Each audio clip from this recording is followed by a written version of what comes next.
Alhamdulillah, I actually spent in my life a long time to do research on the women. But that's not my field. Though actually my field has been hadith. But somehow it happened that I wanted to collect biographies of the women who have been teaching hadith. I was thinking maybe some at least one volume or two volume, it will help people. But somehow it happened when I did research, it became much, much bigger. Because so many women have been narrating hadith, teaching hadith in the mosque, in the madrasas, in the colleges, everywhere. It was like new information for me. So I spent so much time, nearly 15 years more than that, researching on the books on that. Huge information. In the book is now soon published, inshallah. And in my book, there are 9,300 women. Biographies of 9,300 women just in the field of hadith. Actually, one person's effort. Actually, even now I keep getting more information, but I don't include because the book has stopped. So it's information more than that. So this actually how it happened that I became in this field. And then certainly I wrote this book because I can see in UK there are many, many mosques where people don't allow women to come for the prayer. And actually sometimes they stop them. If they want to come, they stop them. They don't allow them to pray in the mosque. And sometimes the facilities for the women is not so good. So people asked me to do something, so I wrote this book. Actually, now I'm doing another thing also on the women. Actually, I nearly finished. There is such a strong movement of feminism in the world. So I'm writing a book from Islamic perspective about the feminism, what feminism is in Islam, and what will be our response. So Alhamdulillah, the book is complete. So you can see really, I spent a lot of time on the issues around the women. One thing I have understood from my research and from my reading the Western and the Eastern literature and Islamic and non-Islamic literature, one thing I realize really that men don't know women. So this actually, first thing I become very clear in my mind, men really don't know women. So if people think, the women are everywhere, like Shaykh is saying, Nasir is saying that, we have women around us, mothers are women and, sisters are women, all the... But still we don't know women. Men really don't have idea of the women. And that what women don't understand why men behave so differently. The reason is because men don't know who women is.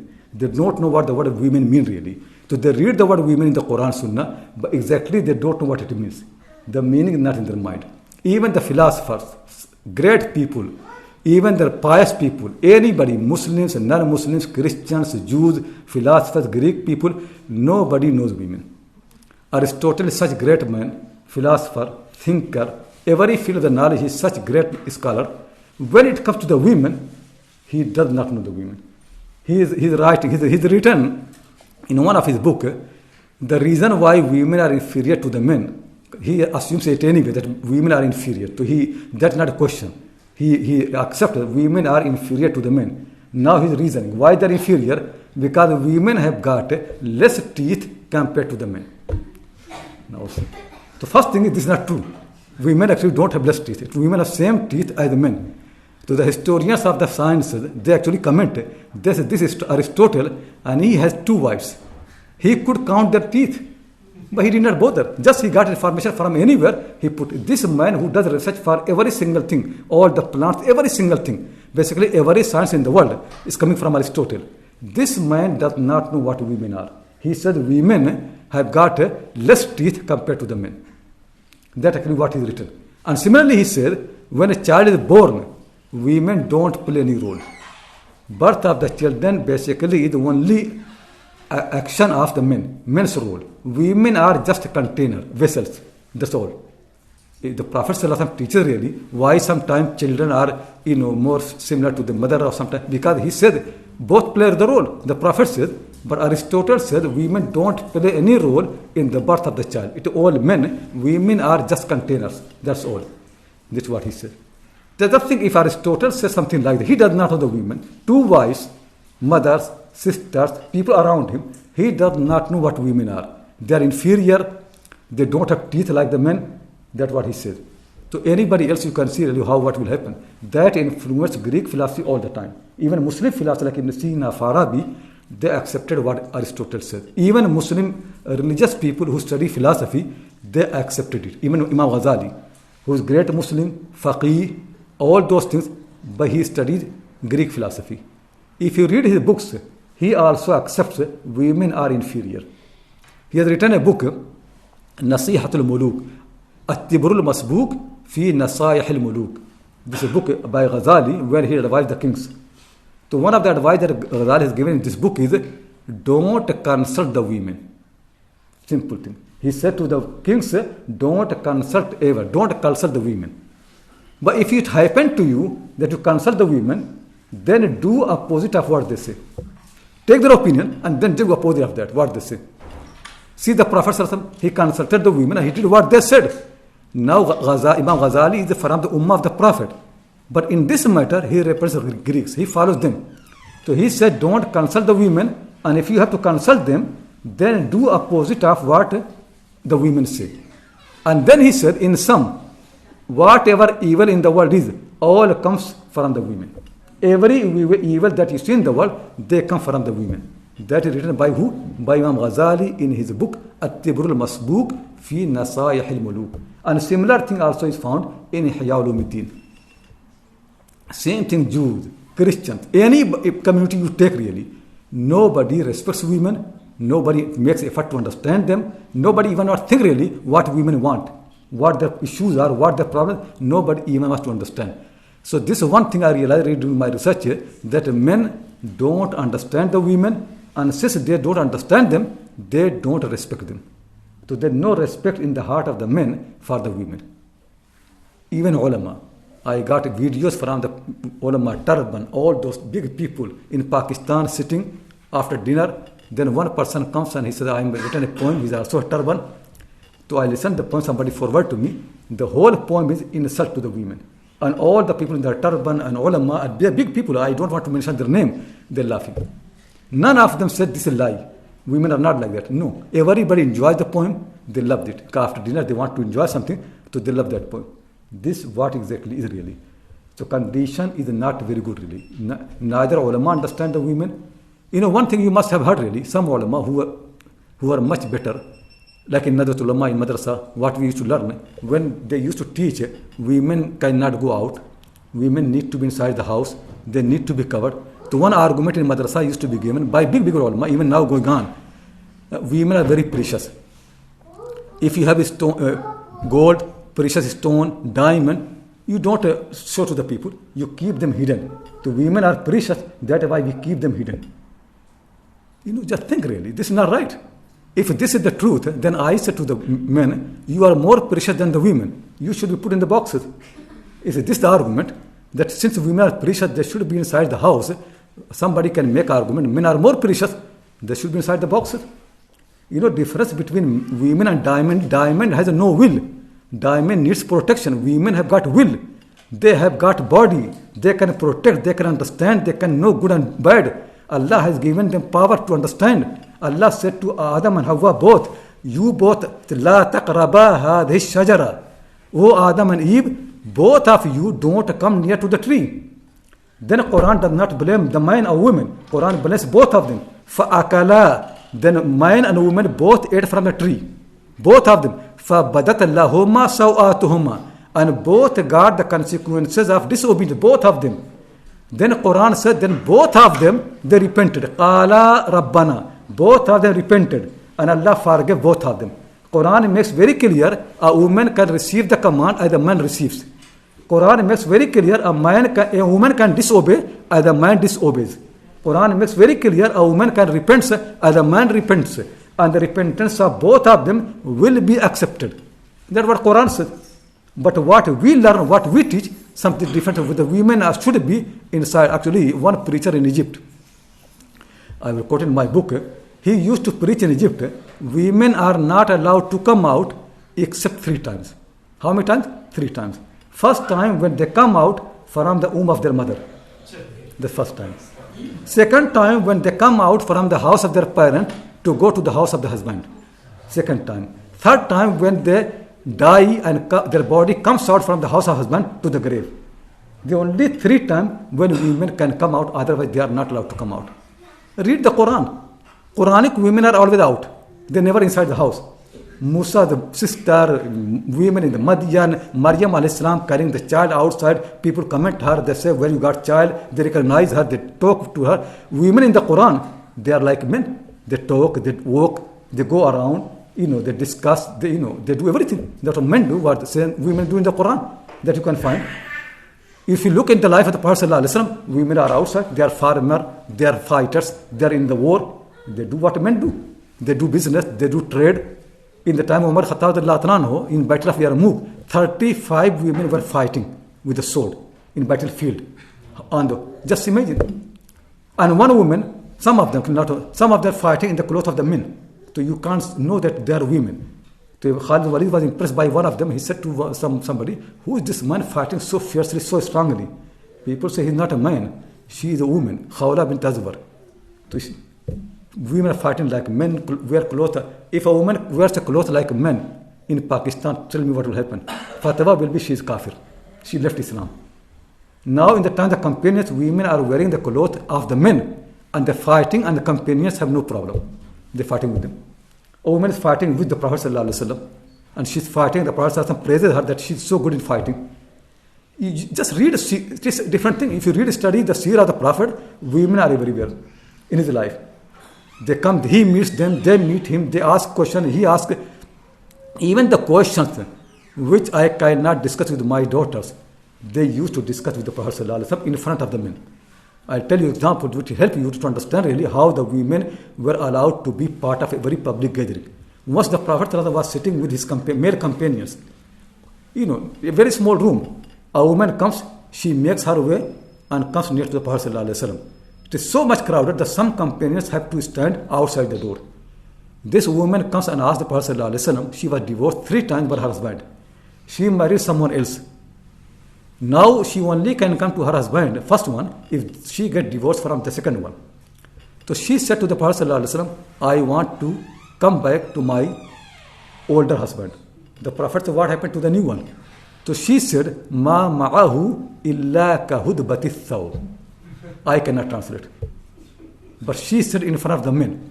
And Khalid Walid was standing outside the room. He shouted, O Abu Bakr Siddiq, don't you see this woman saying evil in front of the Prophet ﷺ? But the Prophet did not mind. He answered. Then she said, I want to come back to my husband. The Prophet said, no. La hatta tadhuqi usaylatahu wa yadhuqa usaylatak.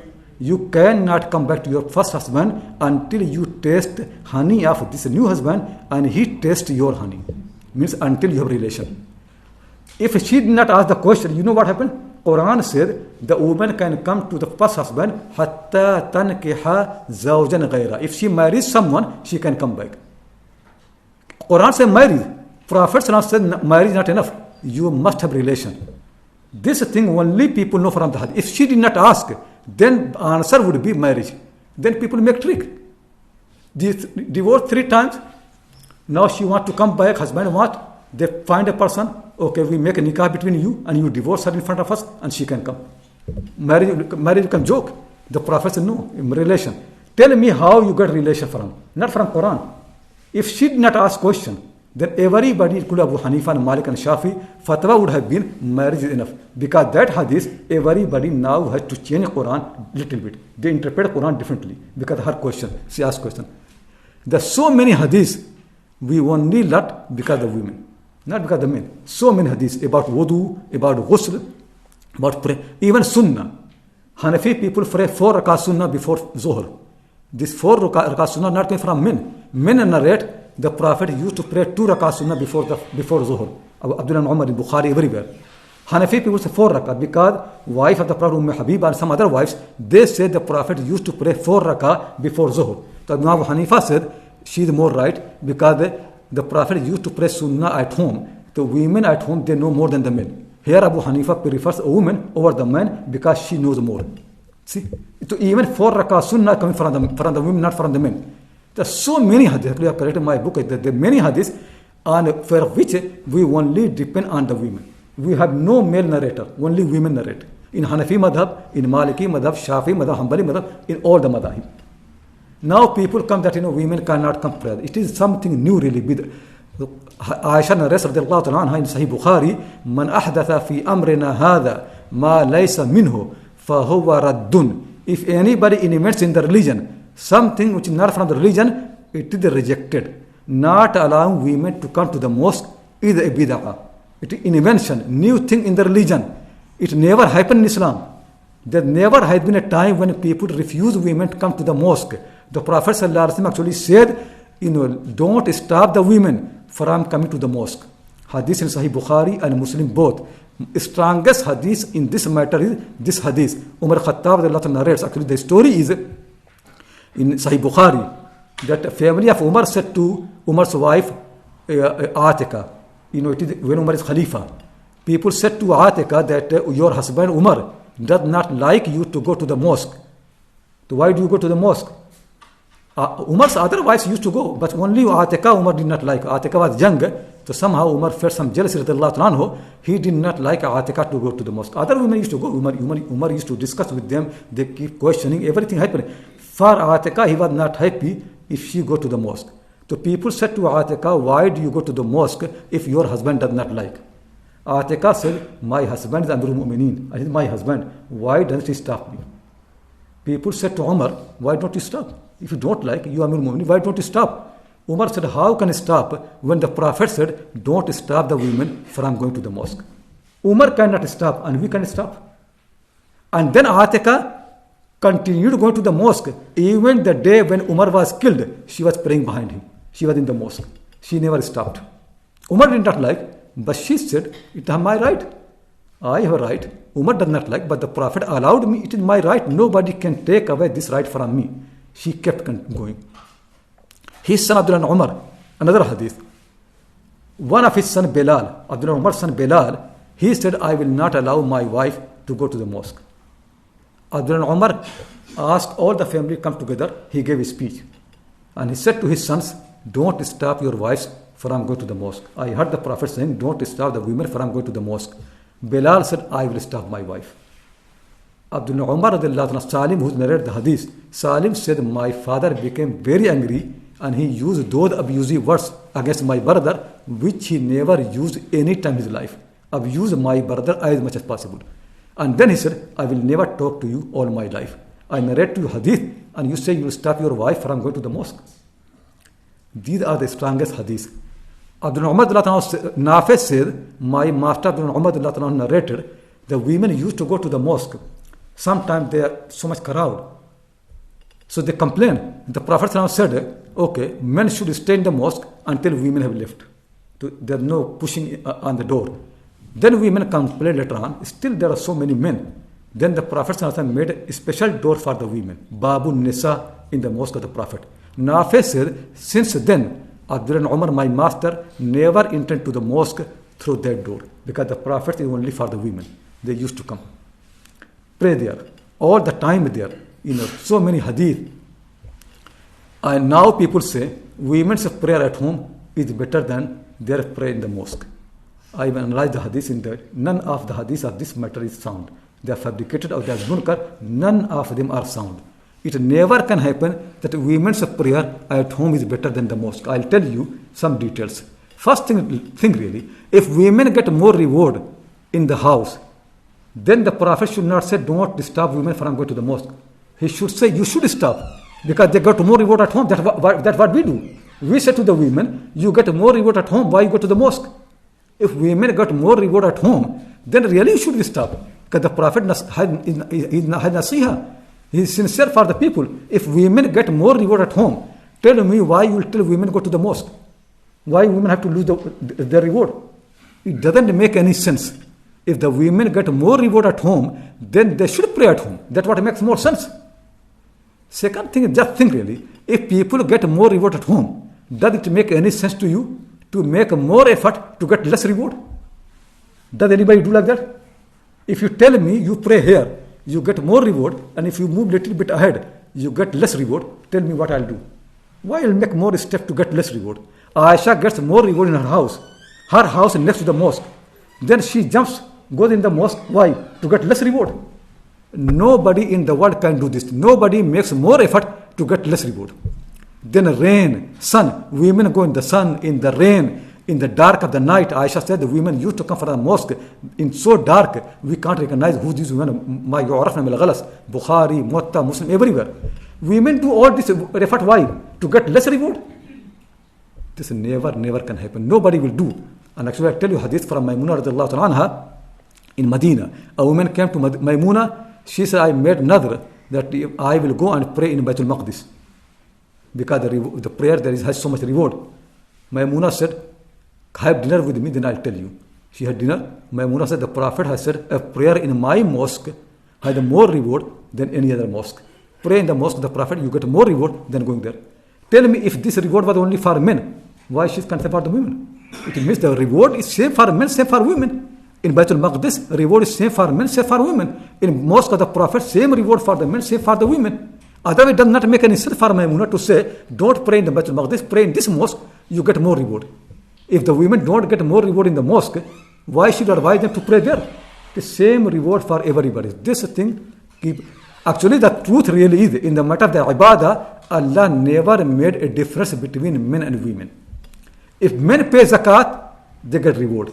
If women pay zakat, they get the same reward. Nobody has any difference of opinion. If men give sadaqah, charity, they get reward. If women give sadaqah, they get the same reward. If men do hajj, they get the reward. And if women do hajj, they do the same reward. They get same reward. If men do umrah, they get reward. Women do umrah, same reward. If men pray, they get reward. Women pray, same reward. If man says subhanallah, he gets reward. Women say subhanallah, she gets same reward. If man fast, he gets reward. Women fast, same reward. How you make Jama'ah prayer for the women different? No proof for that. It never happened. If in every single ibadah, men and women get same reward, why in the Jama'ah they don't get same reward? The only difference is Allah has made things easier for the women. Because women have more difficulty, more hardship. If women don't pray in the mosque, they don't get sin. Like jihad. If women do jihad, they get the same reward as the men. But if they don't do jihad, they don't get sin. Men get sin. If women pray Jumu'ah, they get reward. If women don't attend Jumu'ah, they don't get any sin. If men don't pray Jumu'ah, they get sin. If women pray in the Jama'ah in the masjid, they get the same reward as the men. If they don't pray in the mosque, they don't get any sin. Things have been made lighter for the women, but they don't lose any reward. This has no proof at all. To read actually the book or all the argument, you can see very clearly. So this really, and then after that, all the time in history, women always have been praying in the mosque. In the time of the Prophet ﷺ, in the time of the Khulafa Rashidun, once Umar gave a speech in the mosque that people should not make a big mahar. Dowry mahar should be small. A woman stood up from the audience. She said, no, the Quran said women can get more mahar. Then Umar said, you are right, I am wrong. She's in the audience. Once Umar came out from the mosque, a woman coming from the mosque, she started arguing Umar Khattab. She's also among the audience. They pray. Aisha narrates, women used to pray in the mosque of the Prophet and used to do i'tikaf when he was alive, and they did i'tikaf in his mosque when he died. Women used to do i'tikaf in the mosque of the Prophet when he was alive and also when he died. That is Aisha hadith. Who can know more than her? And she always used to pray in the mosque. And when she does not pray in the mosque at home, then sometimes she will lead herself prayer in Jama'ah. If she missed the prayer in the mosque or something like that, then she will make her own Jama'ah with the people. There are so many hadith for that. This is a thing that women are not allowed to pray in the mosque. It is bid'ah. It is invention. And bid'ah are rejected. When men say, this mosque is only for men, it is bid'ah. If women make mosque, women only mosque, it is bid'ah. But men only mosque is also bid'ah. Islam never had a men only mosque. This thing is very late. I was really in India recently. I was invited to Gujarat because there are so many women, they're leaving Islam, they're murtad. So some people ask me to come there, teach something because many of these women leaving Islam. And I really realized it is a mistake of Muslims. These girls, they're bright. There's no arrangement for their Islamic education at home. They can't go to madrasa. They can't go to the mosque. Now they study in the universities. They are not allowed to study in any circle. Tell me how they will remain Muslim. These girls have no place to go to study. To advise them what to do really, but this is what happened. Then I went to see Ahmedabad, the city. It was a very old Muslim city. It was built by Muslim rulers a long time ago, 700 years back. I went to some mosque. The big mosque, built 700 years, 800 years back by the Muslim kings. Very good mosque. In each of these Muslim mosques, in each mosque, there is a section for the women. They call it zanana. Zanana means women. 700 years back, kings, Muslims actually respect women. They made arrangement in the mosque for the women. They can come and pray and they can sit and discuss and they can have circle. They make a special space for the women inside the mosque and very near to the imam. The space is near the imam, not very far away, not in a corner. Very near to the imam. Huge mosque, big mosque. They could make a space anywhere else. But the space that they made for the women is nearer to the imam. In all these big mosques, you can go and see it. Zanana. 700 years back, our rulers and our ulama, they have facility for the women. Now, in this century, when everywhere else women are doing everything, we stop them. Just think of it. In the past, they used to teach really. Women used to teach in the mosque of the Prophet Sallallahu Alaihi Wasallam. In my book, I've got 3 women teaching in the mosque of the Prophet Sallallahu Alaihi Wasallam. One woman, her name is Aisha, Ibrahim bint Mahmud al-Batayahiyya, died in the year 711 of Hijrah. Her student, Ibn Rushd al-Sabti, great Qadi and judge from Morocco, from Sabta, he has written his own travel journey. I came to Medina and people told me that Fatima al-Batayahiyya is teaching hadith in the mosque of the Prophet Sallallahu Alaihi Wasallam. I came to attend her class. She was teaching in the mosque. Do you know where she was teaching? Not somewhere hiding. She was teaching in the central part of the mosque. She was sitting next to the grave of the Prophet Sallallahu Alaihi Wasallam, teaching. And even the grave had head and feet. She was sitting opposite of the head of the Prophet Sallallahu Alaihi Wasallam. If we get a place near the feet, we'll be so happy. She was sitting where? Next to the head of the Prophet Sallallahu Alaihi Wasallam. And she was old, so sometimes she had to lean, and she used to lean on the wall of the grave. That was her student right. And she used to teach that all the day, and after the class she would write ijaza, a certificate for every single person with her own hand. If Muslims did not respect the women, would they allow the women to sit next to the grave of the Prophet, teaching there? I also got 3 women teaching in Hatim. Hatim is part of the Kaaba basically. Now it is different, but Foundation Abraham includes the Hatim as well. She used to teach inside Hatim. Muslims in that time, they allowed the women to teach in Hatim. One of the teachers, Imam Dhahabi, she used to go to Baitul Maqdis and teach there. And huge crowd used to come in her class. In one of the class, I calculated the name of the people, counted the name, how many people are in the class studying Hadith. They mentioned all the name. She came to Baitul Maqdis, teaching there. These are the people who attended her class. Name. I counted them. 396 names. How many? 396 names in the class of this woman. And then the person who wrote the names, he said, there are many more, I left them. He could not write all the names. At least he wrote 309. The names exist. I did all difficulty to read all the names really. Some of the names I include in my book. In all the names, they have effort really to write down the name of the audience. So you come to record, so you know really who attend the class. 396 names of men and women attending the class of a single lady. That's how they do. And then these women you teach actually in the mosque of Banu Umayyah. See, every mosque you see, there are women teaching. Every madrasa you go, women teaching. They're learning. Men have no problem to learn from the women. Women have no problem to learn from the men. Now people say voice of the women is aura. Ibn Hajar Asqalani said in Fathul Bari, we have been learning from so many women. Nothing aura. The companies have learned. Who made this thing? In Quran, men and women talk to each other. In the time the companies were people only need to marry for family. If you learn from a woman, you don't need to marry her. There's no marriage for people because they want to learn from each other. Anybody can learn from anybody.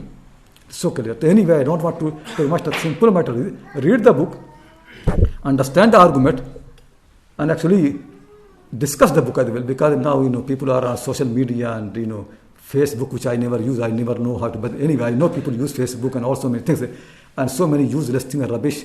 To at least get my book, get some things from the extract from book and put there. So at least people discuss something useful.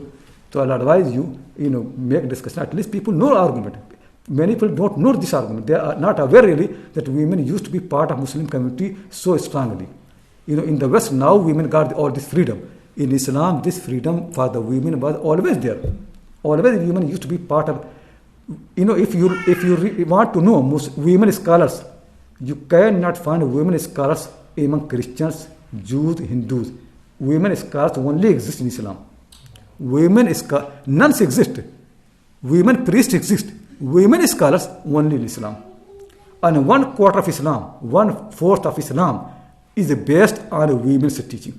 Not 1/10, 1/4. And one thing Imam Zahabi makes very clear, so many hadiths have been covered of women, so many, thousands. And in hadith, there are many, many men who are liars, fabricators. Imam Zahabi said, there is no single woman who have been accused of lying in the hadith. No single woman, no one woman. Just think really. So who has more virtue? Men or women? Women never fabricate any hadith. Means when a woman comes in the sanad, you are safe from her. She did not lie. Men are the one who lie. There are hundreds of the men. So, so much favor. We should thank them. We should be grateful to the women. What they have done. Let them come again. Maybe women. Actually, there are many books of the hadith only survived in the world because of the women. They are the one who teaching. Nobody else taught them. Like Muhammad Tabarani and all these books, they only came through the women. They don't learn. Actually, even Bukhari, the most sound copy of the Bukhari in the world, the most sound. In Islam, after Quran, the most sound book is Bukhari. At least men should carry Bukhari. But even in Bukhari, the most sound copy comes from women. Karima Marwaziyya, Hafiz of Hadith. People say no man has been like her. Her copy of the Bukhari was the most sound one. Even until now really, there's no copy of Bukhari more sound than the copy of Karima al-Marwaziyya. Think. Even for Bukhari, we depend on the women. Actually, I wanted to write a whole book on Karima al-Marwaziyya to show people that how her copy was so excellent compared to any man. Until now, for the best narration of the Bukhari, people refer to Karim al-Marwaziyya. Her Bukhari was, her version of Bukhari, Nuskha is the best Nuskha in the whole world.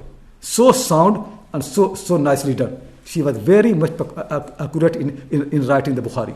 And she never allowed anybody to teach Bukhari unless you copy from her copy and then you compare with her. That way her copy, until now in the whole world, there's no copy of Sahih Bukhari more sound than the copy of Karima al-Marwaziyya. Shaykh Nasruddin, from Madinah Munawwara, I met him. He had published a copy of Sahih Bukhari based on the Nuskha Sultaniyya, from Abdul Hamid al-Sultan. And that is based on Nuskha Uniniya. That people said the best copy of Sahih Bukhari. If you read that Nuskha Uniniya is based on the Nuskha of Karima al-Marwaziyya. People did not get until now any copy of Bukhari more sound than the copy of Karima al-Marwaziyya. Even Ibn Hajar al-Asqalani keeps referring to Karima al-Marwaziyya. So Alhamdulillah, anyway, if I teach sometime whole day, because this thing, because if I've written the biography of 9,000 women, so certainly some stories in my mind anyway. So it will never end. You need to read it. But we are getting late. But if you have any questions, please ask. So you said that women have always had a role in Islam and how were always in the Mosque and giving speeches and men used to learn from them. When did the decline begin then? So when did they stop? When did all this stop happening? Yeah, so this is a very good question. That women have been so active in Islam, in teaching, learning, in madrasas, colleges, everywhere. So when it happened, that decline happened. Decline actually happened mostly in India, Indian subcontinent. Because in Egypt and everywhere else, I got a record, women used to come to the mosque very, very late. In India, decline happened, not early period, women used to be late on. What actually happened here? So I really analyzed. Indian curriculum changed just before Mughal Empire. Sikandar Lodi is the great, king of Lodi period. After him, I think Ibrahim Lodi became the king, and that time when Babar came. Sikandar Lodi was a philosopher. He invited philosophers from Afghanistan everywhere. And now Indian curriculum changed. If you want to become alim, study more philosophy. Philosophy become more dominant. Philosophers' view is women are inferior to the men. Simple matter. That's why in my book, you can find women from Shia community, from every community, but you don't find any woman from philosophers' family. Philosophers don't allow women to learn because they think women are not meant to learn. They are inferior, they have to stay at home. They don't allow. When Indian curriculum became dominated by philosophy, Indian ulama start thinking that women are inferior. They need to stay at home. I'll tell you, I don't want to mention the name because I love those people. But still you can see there are Indian ulama, respected people. Not only they did not like women to learn, even they did not like women to learn how to writing. Some of them gave fatwa, learning writing for the women is haram. And some who were a little bit more cautious, they said makruh tahrimi. Why? If the women learn how to write, they will write letters to their lovers. This only purpose of the writing letter is. The Prophet says to a woman, Shefa, teach my wife Hafsa how to write. All the wives knew, Hafsa did not know writing. The Prophet asked Shefa to teach my wife how to write. When women learn writing, they do more useful thing. Maybe they also write love letters, but men also do the same thing. Don't men write love letters to stop them from writing? Tell me really, any evil that women do, men also do. Isn't that men don't do? So for some people's fault, you stop all the women from learning writing. If one or two women, they are bad, so now you deprive all the women from learning writing because some women do this, then some men also do something evil. Tell in the time of the Prophet ﷺ, some people say, Aisha has said, if the Prophet had seen the women of our time, he would stop them from coming to the mosque. I discussed this hadith there in very detail. So you can see this is the most sound hadith about stopping women from, it is Bukhari Muslim. People don't understand what hadith means really. She said if the Prophet has seen the women of our time, he would stop them from coming to the mosque. So what women in the time of Aisha did? What they did not in the time of Prophet. It didn't in time of the Prophet, women do zina. Is there anything worse than zina? Women did zina in the time of the Prophet. Did he stop them from coming to the mosque? Men and women both did zina in the time of the Prophet. He did not stop them. What new thing they have done now that they need to be stopped? You know what happened? It is way of speaking. Because some people who are very eloquent, Aisha was very eloquent in speaking. Muawiyah says, I never found anybody more eloquent in speaking than Aisha, except her husband, the Prophet ﷺ. Nobody so eloquent. Eloquent people make a speech like that. What happens is some women in her time started going to the mosque with perfume. So she wants to stop them. So she says, if the Prophet has seen these women, she would have, because the Prophet said, when women come to the mosque, don't apply the perfume. That's what she meant. She wants to stop them. She does not want really to stop the women. She just wants not to go with perfume. Otherwise, if she says the Prophet would have stopped them, why you yourself go? Then why Aisha, the first person, should be stopped? But she goes to the mosque. Her students go to the mosque. She never stopped. She kept continuing because her intention was women should not apply the perfume. Once Abu Hurairah went to the mosque, a woman was passing by, she had perfume. So Abu Hurairah said, Ya Amat al-Jabbar, don't go to the mosque, in this perfume, because the Prophet forbade. So that's right. Like many men come to the mosque, they have got, smoking, smell comes. If the Prophet had been alive, he would have stopped these men from coming to the mosque.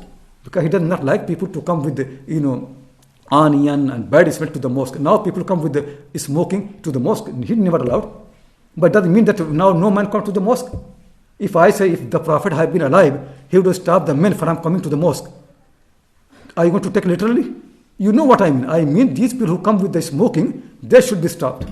When Aisha said had the Prophet been alive, he would have stopped the women, meaning the women who come with the perfume. That's what she means. But she herself comes to the mosque.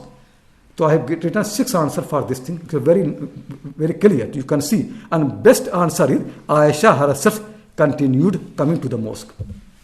So anyway, this decline happened in India is because of the influence of philosophy in Indian curriculum. When philosophy became part of Alim curriculum, Indian mind changed. And they start thinking women are inferior to the men. Yeah, your question here? You know the hadith that you said that do not stop the women coming to the mosque. Is there another authentic hadith that encourages women to go to the mosque? Like the Prophet said this, henceforth you should come? Encourage is for his sunnah. He makes a space for them. He makes a gate for them. A door in the mosque, Babu Nisa. Isn't it encouraging? He said to the men, remain seated until women have left. All this arrangement doesn't make you think he's encouraging the women to come to the mosque.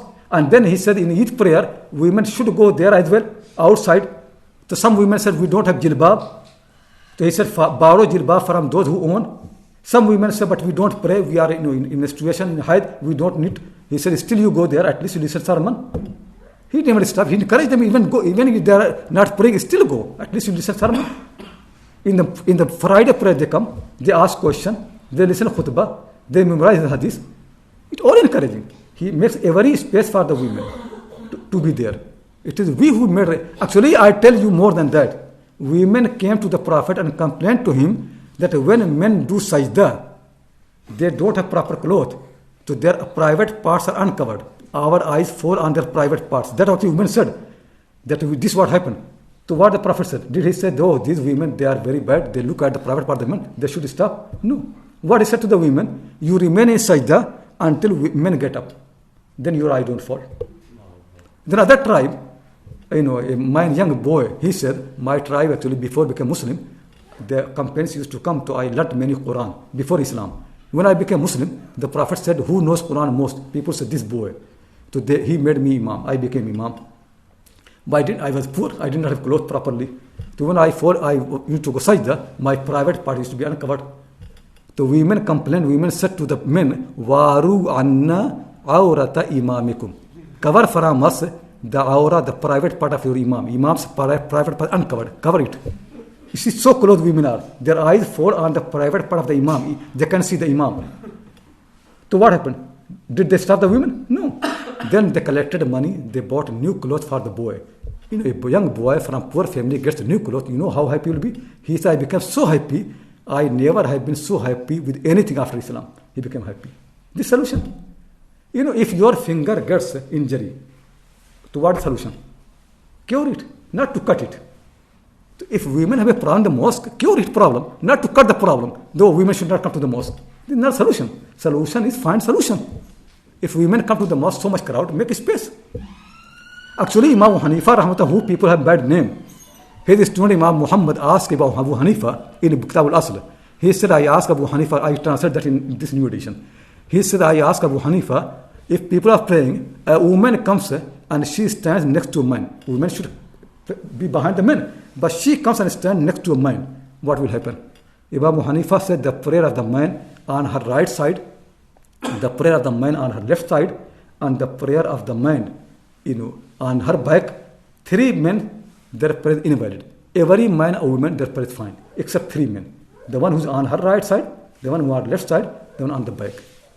Imam Muhammad is a clever man. He said, then I asked Imam Abu Hanifa, what happens if a man comes and he stands, a woman comes and she stands next to the Imam? Now, different question. Because if you say Imam's prayer is not valid, he's next to the woman, then all the prayer is invalid. Imam Abu Hanifa said, then everybody is fine. All prayer is fine. Imam Muhammad said, you are the one who say 3 people's prayer invalid. Now she stands next to the Imam and fine. He said, because if I make Imam's prayer invalid, then everybody's prayer is invalid. I can't do that. I did istihsan. I think that it is better not to invalidate. He does not have argument. He just think.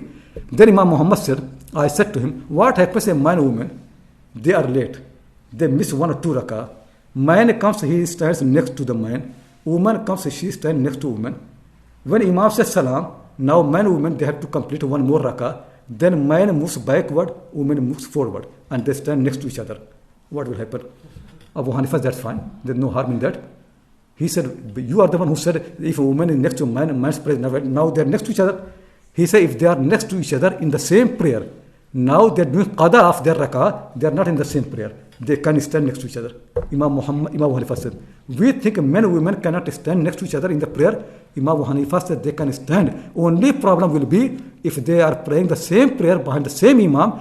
If they are next to each other, then woman has no problem. Man has problem. His prayer will be valid, not a woman's prayer.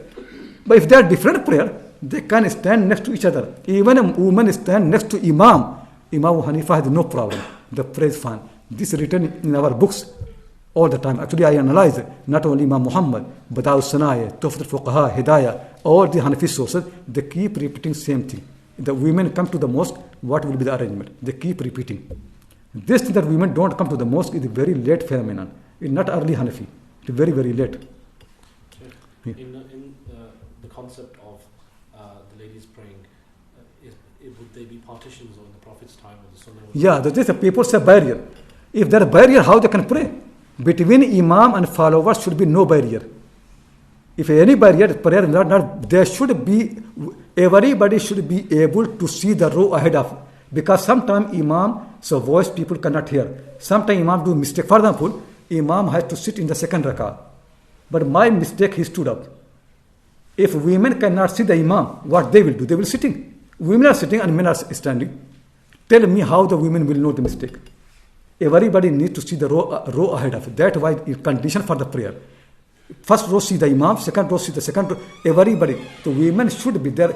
There is no single proof in whole history of Islam, in the mosque and in the classroom of barrier like that anywhere. I never found anywhere. There I did research actually of in hadith, in the fiqh class, in the mosque, in the class, everywhere. In the classroom, there never has been any barrier between men and women. Both used to, but with respect. Then I'm trying to say, when men and women they meet, they learn how to respect. Problem really is when you make women push away, you don't know how to behave with them. You don't know how to talk to them. You need to be part of society. You need to know the women. You need to talk to them. Then you know how to respect them. We don't learn this thing. People in that time they knew how to interact. So they're fine. Like you see all these muhaddithin in the classroom, men actually even they see all that. The men and women both are in the classroom.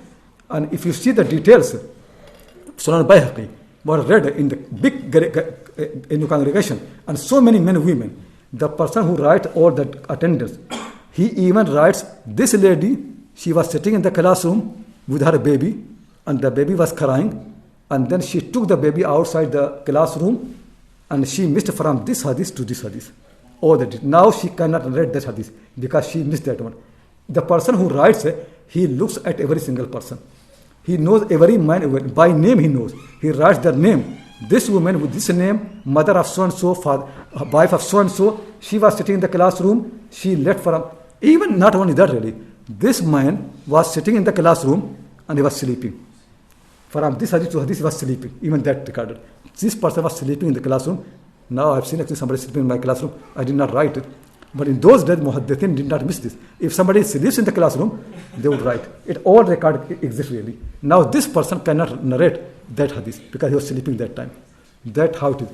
I never found any barrier in the classroom, in the mosque, in the history of Islam for more than 1,000 years. Barrier actually first time I saw in England. I never have seen England barrier anyway. When I came to this country, people all, first thing they don't allow women anyway. If they allow, they make barrier. Barrier is not a sunnah. But I don't mind. Reason is, at least they are allowing the women. There are people who don't allow the women at all. But I really don't think, it doesn't make any sense. Same men and women, outside the room, your class, they meet each other. Husband and wife, they come together in the same car. The husband and wife, they live together. Now you say husband sit here, wife sit here. Does it make any sense? They talk to each other. They're colleagues, they're working together. When they everywhere are same. They go on the buses, same. On aeroplane, they're together. They sit in the office, they sit next to each other. In the kitchen, in the restaurant, they eat with each other. When they come to your class, you make a barrier. Doesn't make any sense anywhere. The Prophet never can do like that. Because he knows that's part of society. It does not make any sense. But I'm not blaming Mawla Nasir because at least he's making effort to allow everybody. But it is problem of community. People have problems. So he does not want, he wants to adjust. He does not want to hurt the women. But the problem really is people don't understand. You need to develop piety, fear of Allah. If a fear of Allah comes, the problem. وَلِبَاسُ التَّقْوَى ذَلِكَ خَيْرٌ. You need men to get respect for the women. If they respect women, you don't need a barrier. If they don't have respect, barrier will not help.